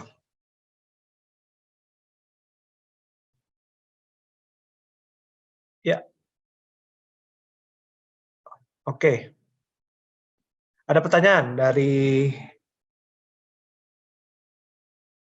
Aku apa nih manggilnya Mas atau Pak atau siapa ya? Dari ini, aku Mas aja ya.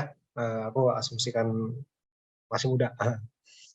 Apakah mentor hanya satu saja atau bisa lebih dari satu? Bagaimana menemukan mentor yang baik? Silakan terus. Oke, terima kasih. Wah, ini Pak Anton ini. Oh, Pak.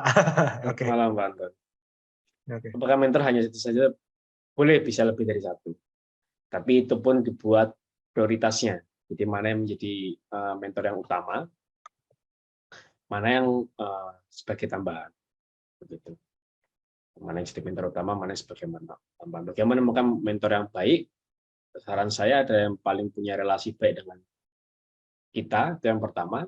Yang kedua adalah memang punya kapabilitas. Dalam artian punya pengalaman lebih, punya pengetahuan lebih, itu menjadi prioritas untuk menjadi mentor kita. Gitu. Karena dengan punya pengalaman dan pengetahuan lebih, ya barulah dia bisa mendidik kita kan, gitu, mengajar kita, mengevaluasi kita, dan memberikan teladan kepada kita. Nah, itu untuk mentor.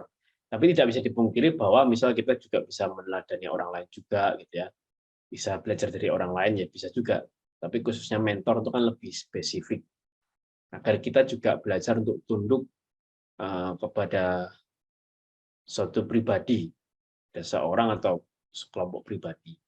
Di samping kita juga harus tunduk pada otoritas gereja ya, sebagai otoritas rohani kita. Sebagai contoh misal seperti Frater Revi, gitu ya.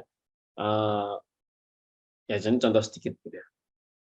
Frater Revi itu sebenarnya satu angkatan sama, satu jurusan sama saya. Dia juga dulu alumni Elektro ITB, tapi angkatannya di bawah saya, gitu kan. Jadi kalau beliau manggil saya, pasti manggilnya Mas Bertus, begitu ya, karena saya kakak tingkatnya. Tapi ketika beliau masuk menjadi frater, begitu ya, maka di kacamata saya melihat Frater Revi ini punya otoritas yang lebih tinggi daripada saya. Sekalipun belum tertahbis, begitu ya. Belum tertahbis saat ini. Sedang TOP ya, Jos ya, sedang TOP di Paroki Cirebon ya. Ya, di Paroki Bunda Maria Cirebon. Nah, sedang TOP di Paroki Bunda Maria Cirebon. Tapi ketika saya melihat, dia sudah menjadi frater, gitu kan, sedang TOP. Nah, kacamata saya melihatnya bahwa beliau punya otoritas yang lebih tinggi secara rohani dibanding saya. Maka ketika saya panggil, saya selalu panggil frater. Saya tidak berani, segan secara rohani untuk memanggil Revi langsung. Revi enggak.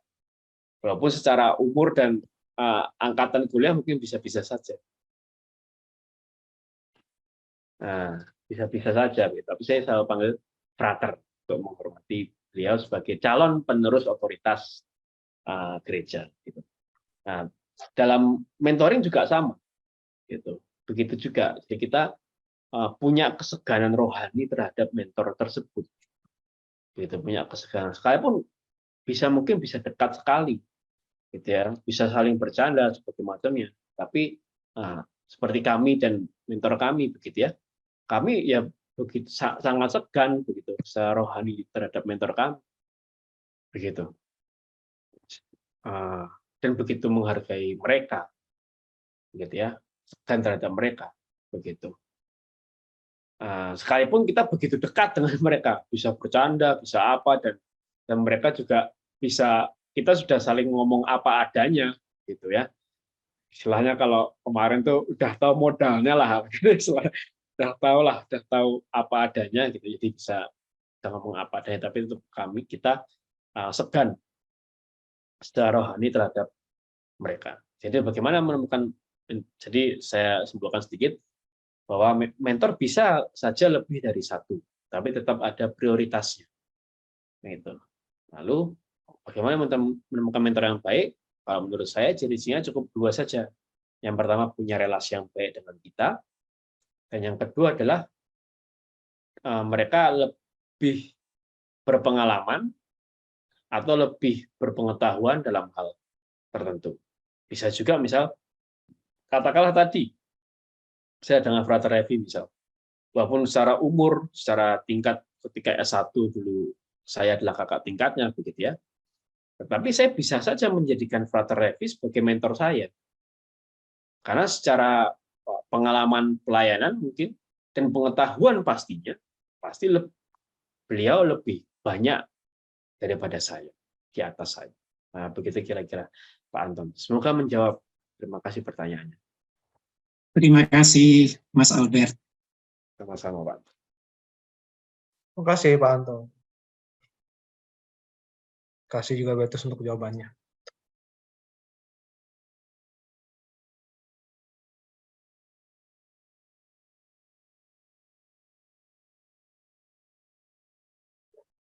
Oke, apakah ada yang ingin bertanya atau berdiskusi atau sharing atau apapun? Silakan Kak Yusni. Ya menarik ya. Emang topik malam ini gitu ya, tentang pemuridan ini gitu. Tapi menurut saya pemuridan ini juga banyak macamnya juga mungkin ya. Dimanapun kita ditempatkan, ya emang tugas kita untuk memuridkan orang-orang sekitar kita gitu. Apapun mungkin agamanya bahkan ya. Nah, yang kayak gini itu ya saya alami juga gitu. Walaupun mungkin beda agama mungkin ya, atau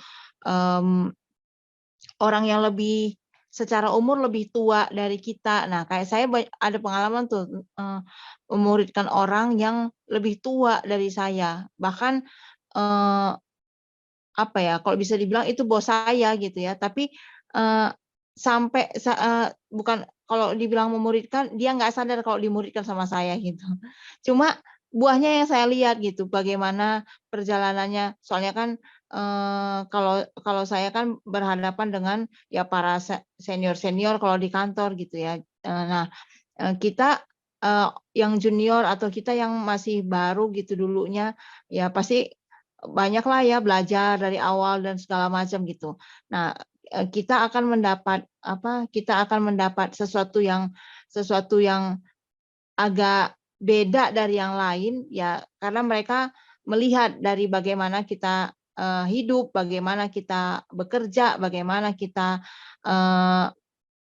berkomunikasi dengan mereka, dan akhirnya dengan perjalanan waktu banyak hal yang kita belajar, dan akhirnya saya bisa melihat buahnya sekarang gitu ya. Saya punya tuh teman tuh di kantor ya lebih senior lah dari saya.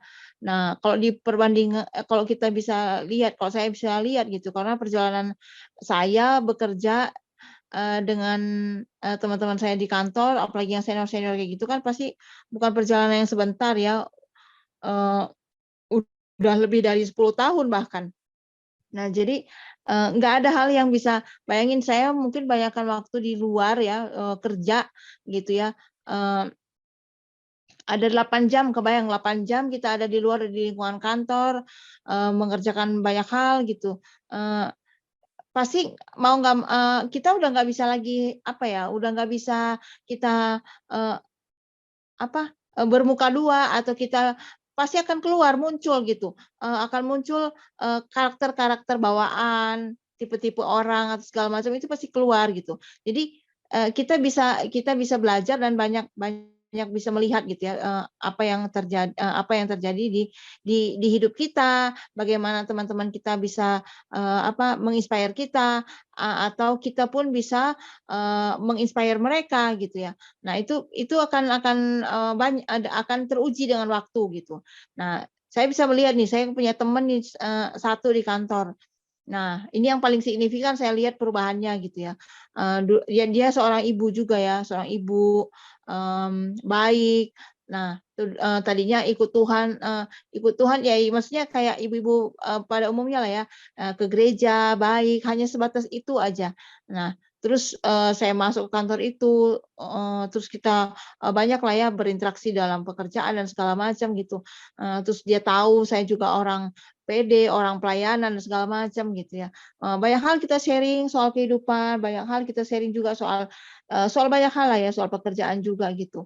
Nah, lama-kelamaan dengan berjalannya waktu, sampailah akhirnya tadinya orangnya agak pemalu, kalau disuruh doa itu susah, kalau disuruh apa namanya, kalau di keluarga itu ya begitu gitu ya, di keluarganya juga malu untuk berdoa, kalau doa itu susah banget ya. Nah, tapi dengan berjalannya waktu, dengan pergaulan, dengan intens ya, tadi balik lagi tadi, dengan kita bangun relasi, dengan kita bangun komunikasi, dengan banyak hal yang kita dan sering kita ngobrol, cerita dan segala macam. Akhirnya itu yang lama-lama transfer gitu. Dan saya bisa lihat gitu tadinya dia bukan agak tapi memang sangat-sangat pemalu gitu. Orangnya minderan juga. Nah, sekarang mulai pelayanan. Kemarin tuh kalau nggak salah pas masa pandemi udah mulai SADR, padahal dia tadinya dia nggak mau, saya mau ikut aja tapi saya nggak mau nggak mau sharing katanya, "Saya malu, pokoknya saya nggak mau, pokoknya saya malu aja," katanya gitu. Nah, tapi it's okay, yang penting dia mau sadar dulu. Terus banyaklah kegiatan-kegiatan yang online karena orangnya juga agak-agak ibu-ibu yang orang rumahan gitu ya, yang keluar pun harus diantar, harus kemana-mana tuh nggak tahu jalan dan segala macam gitu ya. Jadi untungnya ada online, jadi mau SADR, mau acara KRK dan segala macam dia bisa ikut dan dia rasain, oh iya ya banyak banget yang Tuhan ajarkan, banyak yang Tuhan ubahkan dalam kehidupan dia. Dulunya dia di kehidupan rumah tangganya atau di keluarganya dia seorang yang susah untuk tunduk sama suami, nggak mengerti suaminya kayak apa, sering marah dan segala macam gitu ya. Dengan kesini-sininya udah sangat-sangat jauh berbeda dengan yang dulunya. Dan saya mikir, wah ternyata ajaib ya Tuhan ya. Saya nggak sadar kalau saya sudah memuridkan gitu ya. Walaupun aku pikir ini bukan karyaku, pastinya karya Tuhan karena Tuhan yang bisa mengubahkan dan respon dan luar biasanya lagi dan memang dia meresponi dengan benar. Kadang-kadang kan kita menginjili atau kita memuridkan orang lain pun kadang-kadang ya itu tadi jatuh di tanah yang subur, jatuh di tanah yang berbatu, atau ada ilalangnya atau dimakan burung, apapun itu. Bagian kita kan cuma hanya menabur. Kalau responnya benar, ya dia akan bertumbuh berkali-kali lipat. Ya itu yang saya rasain dan saya lihat dari pertumbuhan teman saya. Baik dia bertumbuh, saya juga semakin bertumbuh. Karena balik lagi mentor sama menti, kita dimentorin dan tugas kita juga mementikan orang lain dan kita dituntut kan kalau kita mentoring kita dituntut harus lebih baik semakin hari walaupun mungkin nggak semua bisa selalu oke gitu tapi at least ada perkembangan ya jatuh ya bangun dan kita belajar dari setiap proses-proses kehidupan kita gitu ya. Dan saya lihat ini yang luar biasa gitu ya. Itu nggak mudah sekali, apalagi zaman-zaman sekarang ini ya, susah banget untuk bisa untuk kita punya menti atau kita mementikan orang ya karena kadang mungkin karena tekanan zaman ini juga bisa, mungkin juga dengan pertumbuhan dengan banyak mungkin banyak kendala ya hari-hari gini tuh memang banyak kendala banget yang saya hadapi gitu ya untuk bisa memuridkan tapi bukan berarti kita berhenti gitu ya tetap kita berkarya di mana saja pun dimanapun Tuhan tempatkan yang memang bagian kita memang membawa orang semakin mengenal Kristus baik itu apalagi di kalangan teman-teman kita yang berbeda sama kita. Nah itu akan sangat-sangat jauh akan banyak mengalami kesulitan. Tapi intinya kita membuka hati untuk memang membawa mereka ke Tuhan. Nggak jelas-jelas kita langsung menginjili, terima Yesus maka kamu selalu nggak seperti itu juga. Tapi dengan kehidupan kita sehari-hari, dengan relasi kita sehari-hari, mereka akan bisa melihat akhirnya. Nah itu yang saya rasain. Mereka teman saya di kantor hampir semuanya tuh berkerudung dan muslim yang taat banget dan sholatnya 5 waktu. Tapi kalau setiap kali ada persoalan, ada diskusi dan segala macam, mereka masih sempat-sempatnya diskusi sama kita gitu ya, bicara sama kita bagaimana seharusnya ini kita ngambil keputusan kayak gimana ya, ini sama-sama punya diskusi. Dan artinya kan keberadaan kita tuh sungguh diperlukan gitu ya. Nah itulah seharusnya yang kita perlukan gitu. Maksudnya setiap anak Tuhan tuh seperti itu gitu. Walaupun terkadang nggak semudah di lapangan, nggak semudah itu juga gitu. Banyak tantangan yang kita hadapin gitu. Karena nggak semua orang ya responnya benar, nggak semua orang pikirannya sama gitu ya. Tapi bagian kita tetap melakukan apa yang menjadi kehendaknya Tuhan gitu, perintahnya Tuhan. Itu aja bagian kita. Soal responnya seperti apa, yang penting respon kita benar. Respon orang lain itu tanggung jawabnya mereka masing-masing itu. Jadi buat kita, kalau aku pikir ya terus aja memuridkan, sekalipun mungkin nggak tahu hasilnya apa. Memang bukan bagian kita, karena pertumbuhan adalah bagiannya Tuhan kan. Bagian kita hanya menabur. Nah, kita mengerjakan panggilan ini. Sampai kapan? Ya sampai tugas kita selesai di bumi ini gitu. Nah, itu yang harus kita kerjakan terus dan terus. Dan jangan ya udah, kalau bisa banyak ya kisah memberkati itu banyak banget. Yang tadinya juga tadi yang kita pikir orang ini kayaknya oke nih ya, pas nih orang ini, ternyata belum tentu juga gitu. Karena ya balik lagi bagaimana sikap hati, bagaimana respon kita, itu yang paling menentukan sebenarnya. Karena apapun itu balik lagi ke bagaimana kalau menti kita mau diajar. Nah, kayak saya sama suami juga. Kalau kita mau diajar, pasti ada roh penundukan diri atas kita kepada mentor kita gitu ya, untuk menerima setiap masukan. Kadang-kadang masukannya juga nggak terlalu oke gitu untuk diterima, tapi kita harus belajar untuk menerima. Dan mereka juga sama, mereka belajar dari kita juga gitu. Jadi makanya kemarin perbincangan kita, ngobrol kita, wah begitu luar biasa menurut aku, karena mereka transfer ilmu, kita juga transfer pengalaman, dan itu sangat-sangat menguatkan sekali menurut saya. Dan itu penting sekali kita lakukan gitu ya. Kita mementikan orang, tapi kita juga kadang-kadang butuh dicas juga, butuh diingatkan juga, butuh dinasehatin juga oleh mentor-mentor kita, agar kita semakin hari semakin lebih baik gitu.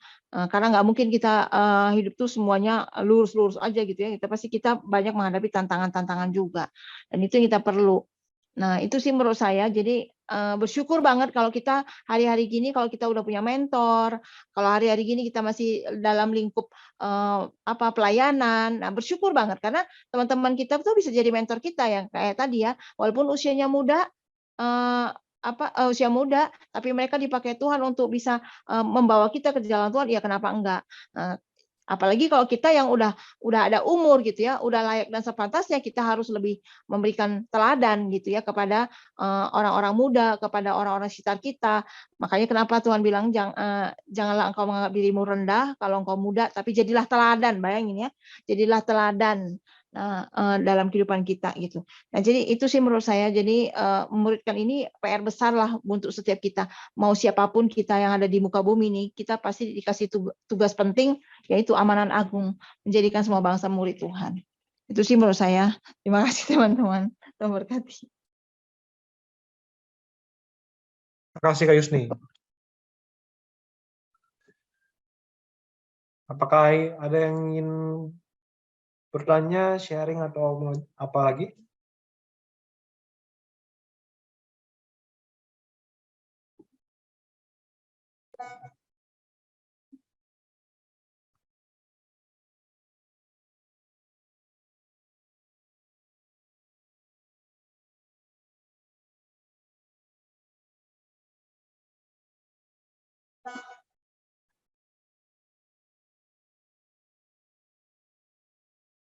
Apakah ada yang ini?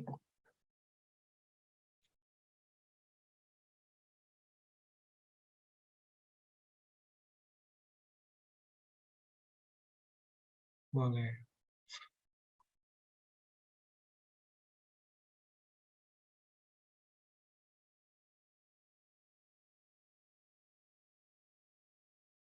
Ricardo boleh sharing? Boleh.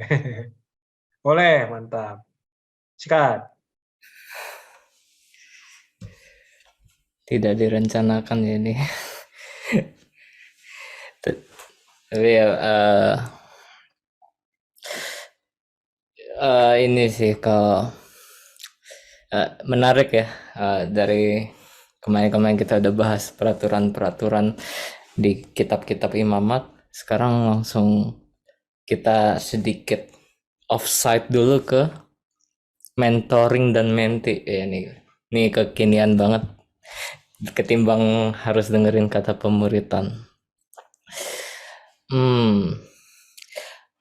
Aku kok boleh sharing soal mentoring dan menti ini. Aku mungkin lagi alamin yang seperti ini sih. Kayak di kemarin saat ini saya juga sedang ada di sedang berkomunitas di BSD. Bagi teman-teman yang tahu, di BSD Tangerang Selatan. Di situ saya juga menghadiri salah satu komunitas OMK-nya di paroki kami. Itu minggu lalu kami baru saja melakukan komunitas basis, teman-teman. Nah, aku juga ada hal menarik yang aku rasa mungkin bisa di highlight dari minggu lalu itu. Setiap anak-anak yang di sana itu diajarin untuk berani untuk men-sharingkan sesuatu. Jadi kita waktu minggu lalu ya kombasnya mungkin ada 8-9 orang kalau saya nggak salah ingat. Nah, itu setiap anak-anak diajarkan untuk men-sharingkan. Nah, apa yang aku dapatkan itu sebenarnya ternyata dengan kita men-sharingkan itu kita belajar untuk menjadi mentor tanda kutip. Emang sekalipun bukan sampai ke mentor yang tadi kita bahas, tapi kita belajar untuk men-sharingkan sesuatu yang sebenarnya Tuhan sudah kasih ke kita. Ya mungkin apa yang di-sharingkan ya seperti ya adalah kesaksian pribadi. Mungkin ada yang sedang men-sharingkan keadaannya saat ini, tapi ternyata tidak dapat disadari. Aku pun belajar untuk menjadi menti pada saat itu. Di saat orang lain men-sharingkan, aku belajar untuk mendengarkan mereka. Dan aku rasa ini menarik karena ternyata Tuhan bisa mengajari seseorang lewat siapapun dan bisa memakai kesaksian siapapun sekalipun. Dan aku rasa seperti di minggu lalu nih, kombas kita sebutnya komunitas basis itu sudah menjadi waktu yang sudah dikuduskan Tuhan untuk setiap kesaksian yang keluar dari mulut anak-anak itu menjadi sebuah pembelajaran bagi kita semua. Ada yang men-sharingkan mungkin soal hubungan pribadinya, ada yang men-sharingkan tentang kok mengalami kekeringan rohani. Dan aku pikir ini sangat relate dengan yang tadi kita dalami gitu, tentang soal mentoring dan menti ini. Karena pada akhirnya yang aku dapat rema dari hari ini adalah mentoring dan menti itu bukanlah soal siapa yang lebih tinggi dalam hal knowledge atau dalam hal apapun, dalam hal kerohanian bahkan, tapi lebih ke arah soal kita sama-sama membangun relasi antar sesama kita, yang terutama di tengah-tengahnya itu akhirnya berpusat kepada Yesus Kristus. Itu diturunkan dari Yesus ke murid-muridnya tadi kan kita lihat. Itu menarik tuh, ada line dari Yesus ke Matius, terus Matius punya murid, terus punya murid, terus punya murid, sampai mungkin yang kita tahu murid Yesus yang paling dekat ke kita siapa? Ya Romo-Romo itu yang mimpin misa, atau teman-teman kita yang mengajari kita.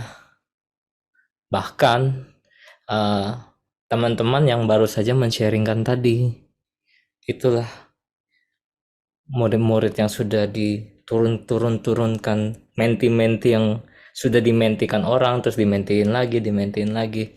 Jadi aku Nah, aku rasa menarik kalau bahwa mentoring dan mentee ini seperti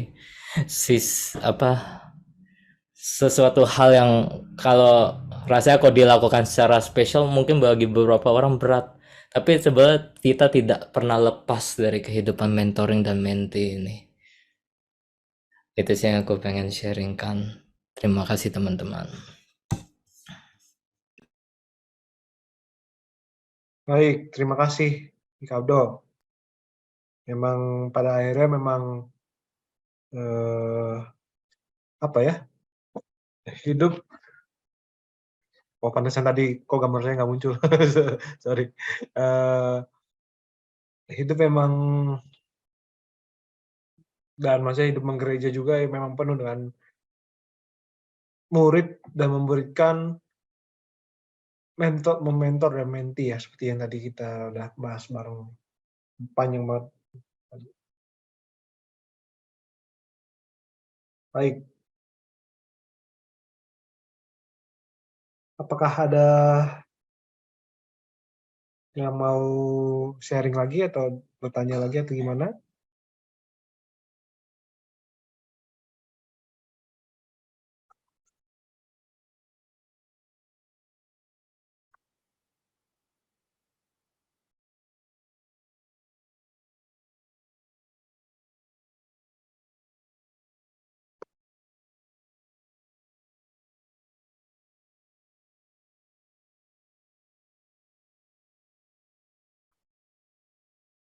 Silakan Bapak Ibu, teman-teman.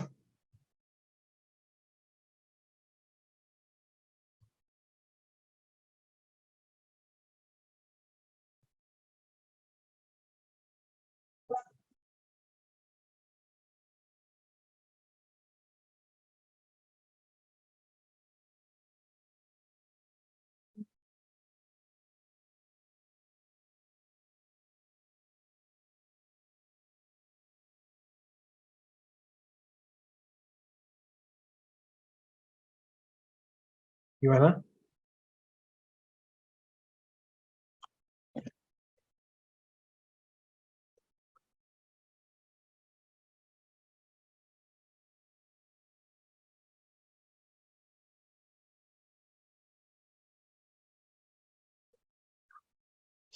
Apa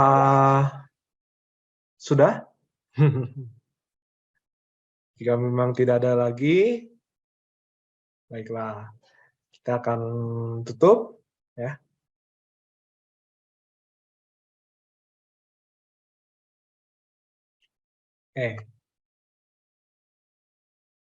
Sebelum pengumuman, ya, sama seperti rekaman Jazz yang sebelumnya ya, Bapak Ibu teman-teman semua.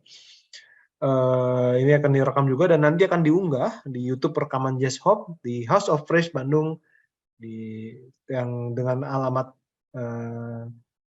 tautan yang tertera ya di layar. Lalu ikuti Instagram kami di @house.of.praise.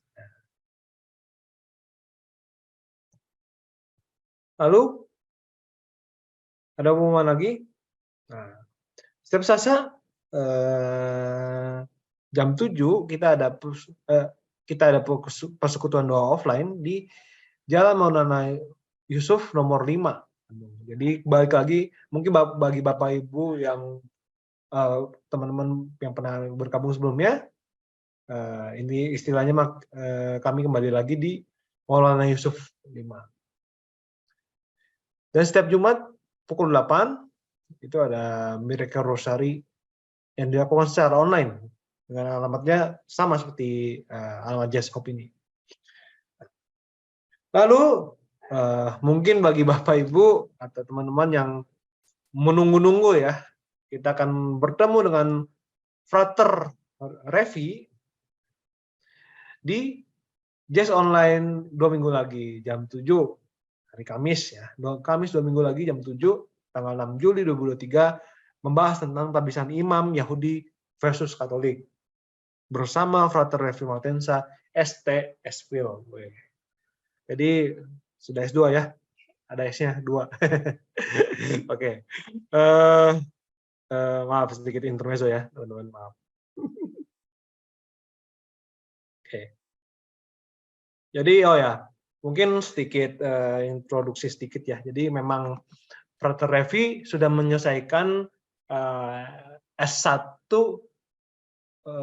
filsafat keilahian di Unpar dan sekarang sedang menjalani tahun orientasi pastoral atau TOP di Paroki Bunda Maria Cirebon. Ya. Jadi mungkin bagi Bapak Ibu yang atau teman-teman yang memang mau sekali main ke Cirebon buat ziarah, buat ketemu Frater Revi atau gimana, bisa datang juga ke paroki kami di Paroki Bunda Maria Cirebon. Oke. Baik. Kita akan tutup malam hari ini dengan doa dari doa kepada Santo Yohanes Paulus II. Kita buka dengan tanda kebenaran Kristus dengan nama Bapa dan Kudus. Oh Santo Yohanes Paulus, dari jendela surga, anugerahilah kami berkat-Mu. Berkatilah gerejamu yang sangat Engkau cintai ini. Layani, bimbinglah, dan tuntunlah dengan berani gerejamu yang sedang berziarah di dunia ini, agar mampu mewartakan nama Yesus serta mendekatkan semua orang pada Yesus. Berkatilah juga kaum muda yang adalah dambaan terbesar-Mu. Bantulah mereka agar memiliki mimpi dan keinginan besar untuk menemukan cahaya yang dapat menerangi jalan kehidupan mereka di dunia ini. Sudilah kiranya Engkau memberkati juga setiap keluarga yang ada di dunia ini. Engkau telah mengingatkan kami tentang serangan iblis terhadap kekuatan cahaya ilahi dari Allah yang dianugerahkannya ke dunia ini. Semoga dengan doamu Engkau dapat melindungi semua keluarga dimanapun. Berdoalah bagi perdamaian seluruh dunia, terutama bagi mereka yang saat ini masih diliputi ketegangan, peperangan, dan ketidakadilan. Engkau dikenal sebagai sosok yang selalu menyerukan perdamaian. Engkau mengatasi perang dengan melakukan dialog dan menanamkan benih-benih cinta. Maka doakanlah kami agar tidak takut dan tak kenal lelah untuk menjadi penabur perdamaian. Oh Santo Yohanes Paulus, dari jendela surga, tempat kami melihat-Mu,